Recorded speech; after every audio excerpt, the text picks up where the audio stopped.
అమ్మో అయ్యో అయ్య బాబోయ్ చౌపూట కాదత్త నీ కూతురు మాటల పోటు నాన్ స్టాప్ గా మాట్లాడి చెవులు హోరెత్తించేస్తుంది. చెవులు దూరం ఎట్లా ఎరబడ్డాయో. దాని గొంతు తెప్పించి నీ గొంతు మీద తెచ్చుకున్నావు అన్నమాట. ఏం చేస్తావు? అనుభవించు. అనుభవిస్తానులే, నా కర్మ. ఛీ, ఛీ, ఛీ. అయ్ బాబోయ్! నా బల్పం కొట్టేస్తారో దొంగ బడవా.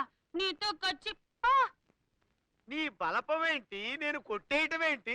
అసలు నువ్వు నా పెళ్ళానివేనా? చిచి మిమ్మల్ని కాదండి. ఆ. నేను 1వ తరగతి చదివేటప్పుడు ఆ. ఒక నా బల్పం కాచేశాడు. అప్పుడు నాకు గొంతు లేదు కదా. అప్పుడు అనాలనుకున్నమాట ఇప్పుడు బయటకు వచ్చేసింది. అంటే ప్రెజెంట్ వాగుడే కాకుండా ఫ్లాష్ బ్యాక్ లో గుర్తొచ్చిన వాగుడు కూడా నా మీదనే ప్రయోగిస్తున్నావు అన్నమాట. ఆ? అమ్మ ఆ? అత్త ఆ? లాలి ఆ? కప్పుతోరా ఆ? కప్పుతో. ఓహో, ఈ ఏజ్ నుంచి ఈ ఏజ్కి వెళ్ళిపోయావు అన్నమాట. ఓసై లిల్లీ, ఆ. ఉప్పులకు పాడుకుందావా? ఉప్పులకు పాడుకోవడం ఏంటి? మీ ఫ్యామిలీలో ఇంత చిత్ర విచిత్రమైన ధోరణులు ఉన్నాయా? గోపి, నిన్ను గాఢంగా ప్రేమిస్తున్నాను. గోపియా? గోపియా వాడెవడే? నేను టీనేజ్ లో ఉండగా ఆ. మా పక్కింట్లో ఉండేవాడు. ఆ. చాలా అందగాడు. అతన్ని ప్రేమించాను, ఆరాధించాను. అతనితో అప్పట్లో అనాలనుకున్న మాటలు అనలేకపోయాను. ఆ?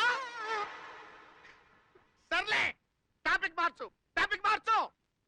పెళ్లి చేసుకుంటే ఈ బడుద్దనే పెళ్లి ఆ? చేస్తా. ఈ డైలాగ్స్ ఎవరి గురించి?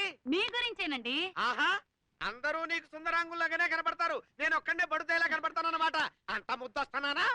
ఇంకేమేమి అనుకున్నానో చెప్పనా? వద్దు వద్దు తల్లి, ఇప్పటికే నా చెవులు రెడ్డెక్కిపోయినాయి. నీ వాక్ ప్రవాహానికి ఆనకట్టగట్టు. ఎలా ఆపమంటారు? ఆ. చిన్నప్పటి నుంచి మాట్లాడాలనుకున్న మాటలన్నీ వరదలా వచ్చేస్తున్నాయండి. ఆహా.